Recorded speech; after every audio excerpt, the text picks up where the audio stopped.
Yeah, he actually, because, what he said is he's learning from it, and he's learning that they're trying to communicate. And who knows how many times all these people who claim that they've been abducted and had implants, maybe all this time that, they don't realize it. Like, he didn't realize it because the fear factor has been there all these years. I think the fear blocks it.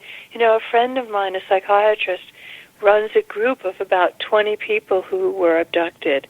And they meet as a group every week to discuss their experiences because they're traumatized by it. And he has a colleague who runs a similar group in Boston, and who knows how many groups there are around the country of people that have been abducted. Now he's going to have a second group. He has one in Manhattan. He's going to have a second one in the Bronx. So, they're not supposed to do that. People, beings from other... because there's a quarantine around Earth, and they're not supposed to interfere that way, because we're supposed to be, if not an experiment, at least an effort to see if our consciousness can evolve all the way back to source without interference.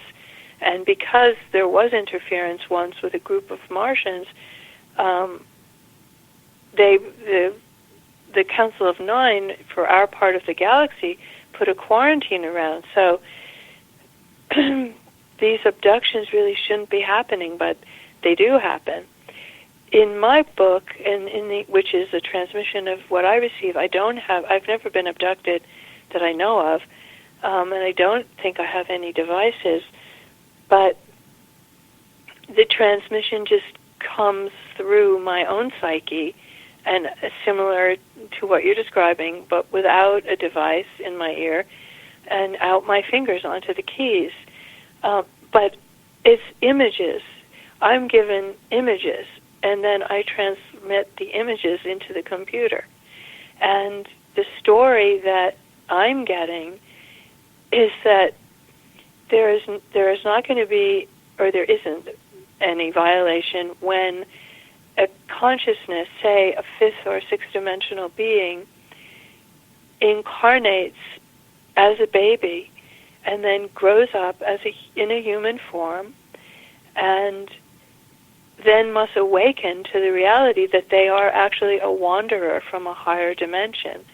And the information I've received is that there are about 70 million wanderers on Earth right now, attempting to help us raise our consciousness so that as many of us as possible can move with Earth herself into the fourth dimension.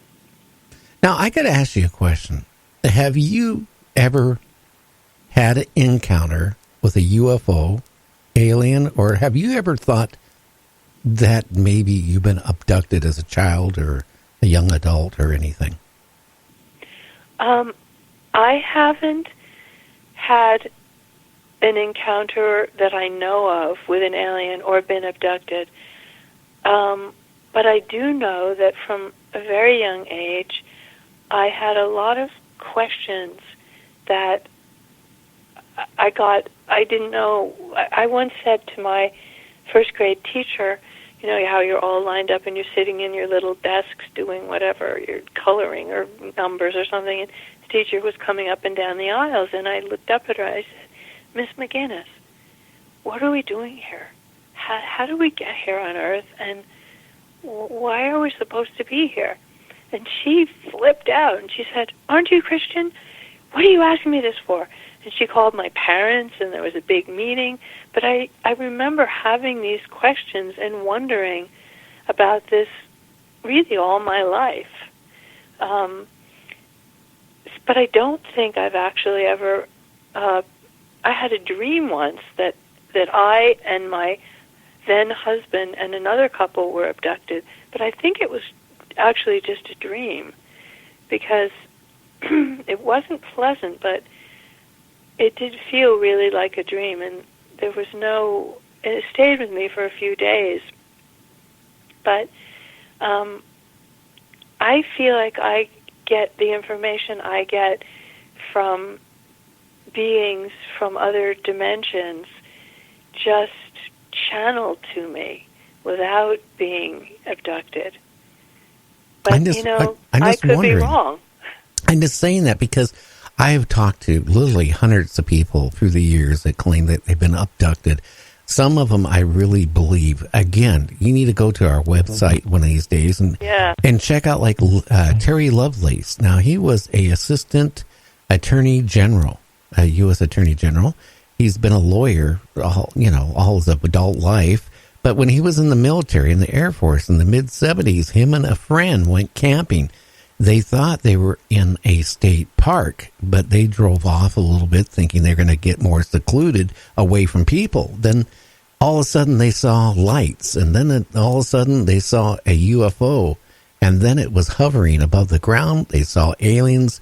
They were abducted. You need to find out about it, because they went so far as when he reported it, to the Air Force, what happened is the men in black came, pumped sodium pentothal in him, and tried and wanted to know if they were out there to take pictures, not of UFOs, just scenery and stuff like that.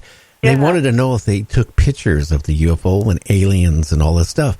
But I tell you that they also try to convince him it never happened. Yeah. So, I mean, I think the government likes to keep things secret.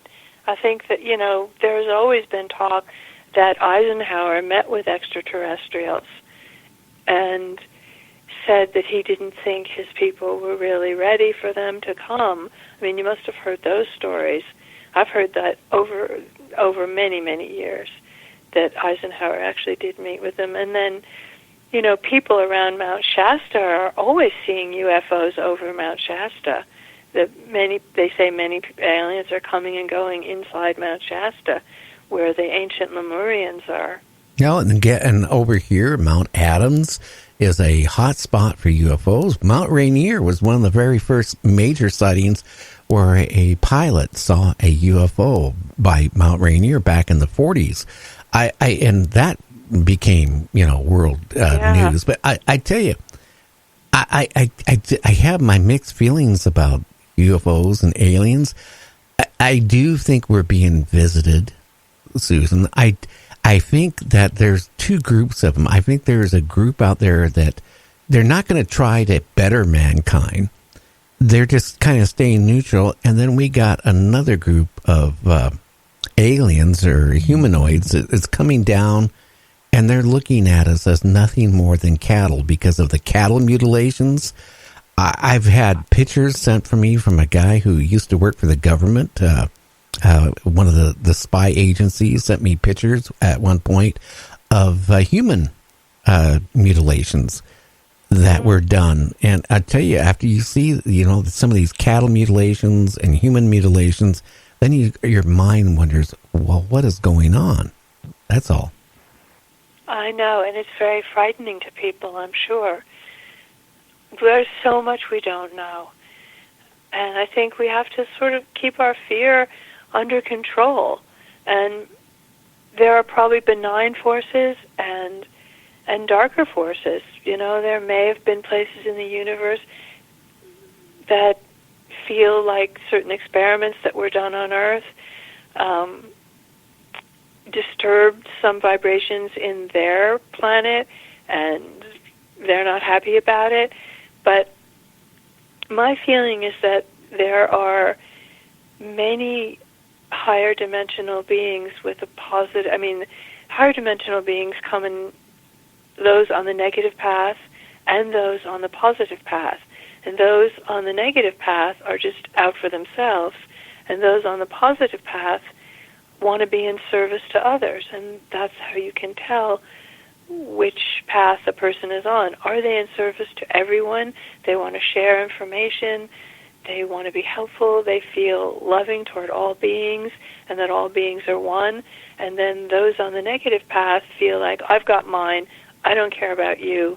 I'm just looking out for me, or I'm going to take what I need, or mutilate what I need, or do what I need. But I think after a certain dimensional level, maybe the high sixth dimension, there's no way forward back to source except on the positive path. So eventually everyone comes back to the positive path, and that's the message in my book, Mission from Venus. And the reason I called it Mission from Venus is because higher dimensional beings are gathering on Venus to train to incarnate as human babies and grow up and be a positive force for good on the planet. And when I speak of training on Venus, I don't mean Venus as we know it in the third dimension, where the surface temperature is 800 degrees and the atmosphere is carbon dioxide. They're working on Venus in the sixth dimension, which simultaneously exists as we all exist in every dimension, where Venus in the sixth dimension supports all kinds of life forms. So they're training there, and then they voluntarily will give up all of their higher powers and sort of shrink themselves down to fit into a third-dimensional infant's body and grow up, and realizing that there's something different about them than other humans because they have kind of powers which come through a little. And hopefully they awaken to the fact that they are wanderers from a higher dimension come to help us all wake up, help us all understand that we're all connected and we're all divine. We all have within us a spark of divinity. And we can all do miracles once we get awakened.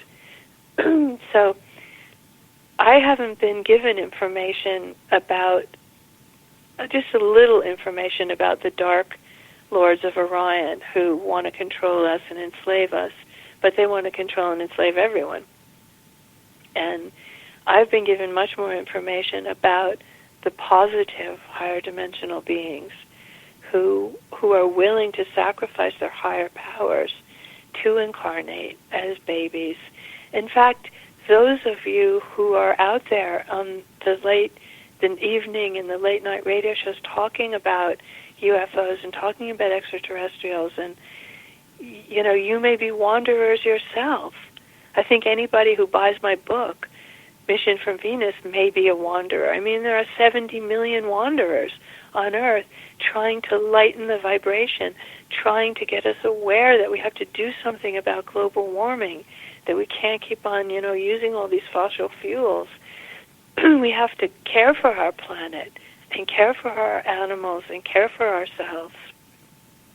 Well, we better do it soon because we won't have a world much longer that we got 10 years, it. Right? If that. Yeah. I mean, by 2040, I mean, where you live will be underwater. Think about that. I know. That when we had that bad storm, Sandy, a few years ago, there was no power in this whole southern half of Manhattan. The power stations blew.